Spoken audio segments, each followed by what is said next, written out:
am I doing in Milan? What am I doing here? What am I doing here? So this is my first Prada men's show. It's spring 2027. I'm excited. We're all excited. I'm going to be checking out the scene and trying to get an understanding of what's going on for this Prada show. This is what I've received in this box.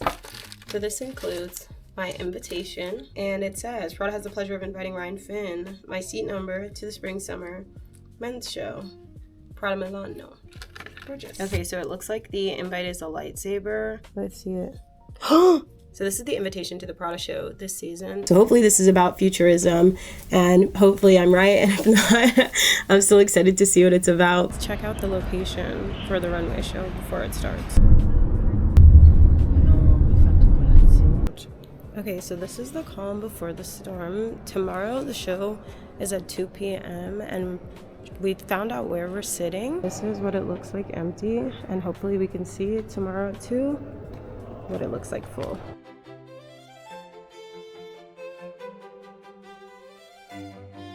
The day has come. It's the day of the Prada show. I have to get to the show location very soon, actually. Like, I have to call my car, like, immediately. I'm so excited. It's my first Prada show ever and my first Prada men's show, and so I'm so on the edge of my seat to see what it looks like when everything is happening, what it looks like when the fans come to stand outside and see which celebrities and influencers are going to enter. What it looks like when there's like the hustle and bustle and energy in the room. And also how the clothes look up close and how they're moving. What's the vibe? What's the energy? How are people acting? I'm maintaining my theories. I'm maintaining my predictions. It looks like a video game, and maybe like contemplating reality, doubting reality, or trying to reconfigure reality. The digital world and video games predicting the future and laying the groundwork for like all the things that we're navigating now. My anticipations are that the collection will be really, really sleek and tight, and it'll be retro futuristic. The transition into the new millennium, y'all stay with me. That we should use those principles to move forward in our society, like culturally, socially, and politically. That's what I think that this show will be about. I wish that there were hats. You know what I think? I think the hair will be slick, and I think the clothes will be sleek or almost like hovering off of their bodies. This is crazy, because what if I'm right? When I'm right, you guys are gonna scream, you're gonna gag.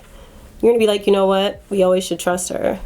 When I think about the last few Prada men's shows, I still see this story continuing of the cultural explosion that transitions out of the apocalypse, but still carries the dirt on the sleeves, and then moves into this current era of Prada, which is like we actually have the framework and groundwork for the future. I cannot stop going back to the vision of scaffolding and rebuilding and reestablishing, and I'm like, now that we've reestablished, we're certain of what position we're in, so let's move into the future. That's what I think this has to be about. I think this will be a really unique one.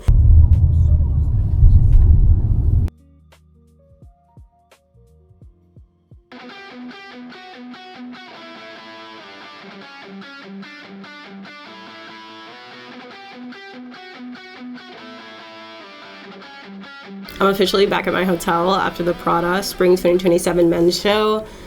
So first I got to go backstage and be a fly on the wall and kind of dig into what the processes are for Backstage. Personally, I was intentionally hiding the creative direction information from myself. Like, I was putting my hand forward so that I couldn't see anything. I've filmed the looks so many times, but I don't have my glasses, so I can't see, so I haven't spoiled it.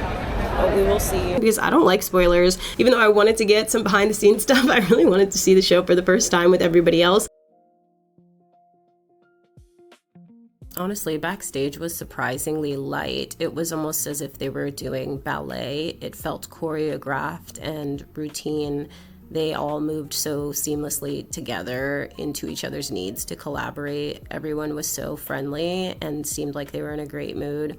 I loved the insight into how they produce the Backstage content, which is really an intense, rigid system. They're putting my vlogging camera to shame for sure.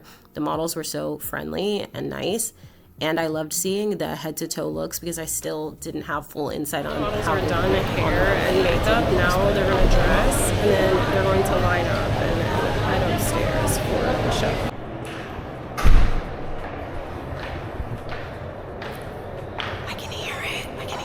I get out and I see all of the entrances, and the level of fandom outside is something I've never seen before. It was like the internet in real life.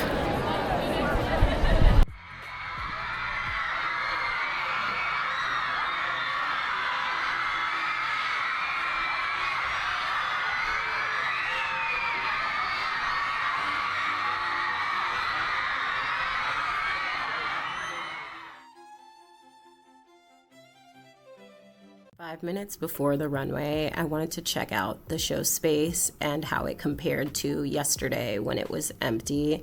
I grabbed my seat and put my purse down, and then I was scared that I wasn't going to be able to find my place in time before the show started, but thankfully I did. And then one of the first stars that I saw was Arthur Jafa. I always watch his work, so it was so confusing and like unreal to see him in person. Oh, I love your work. Yeah, it's so nice to see you. I talked to Troye Sivan about how he envisions the future of menswear. The lines are just going to continue to blur, I think.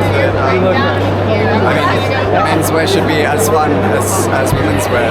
I'm excited for that. For such a magnified global star, it's cool that he has a really strong grasp on taste and culture. Also, Rush was one of my top songs. A sound goes off and we're all locked into the fact that the show is starting, and then I hear video game music. I'm like, I know this music.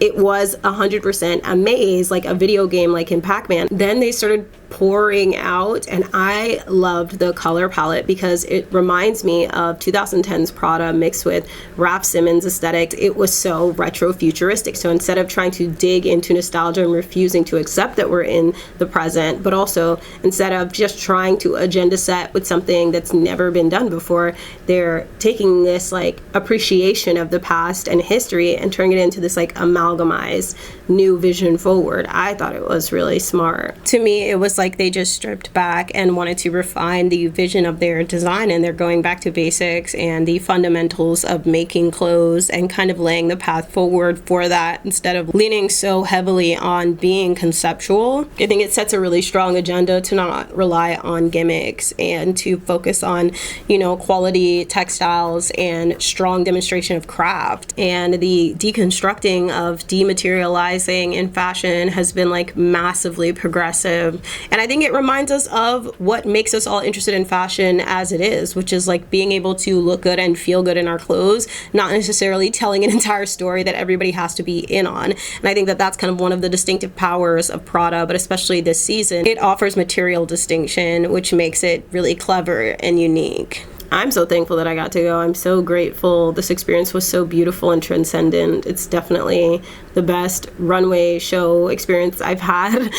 Everyone I chatted with post-show was like, something shifted. I loved the chaos at the end of the runway show, and I loved the post-show cocktail.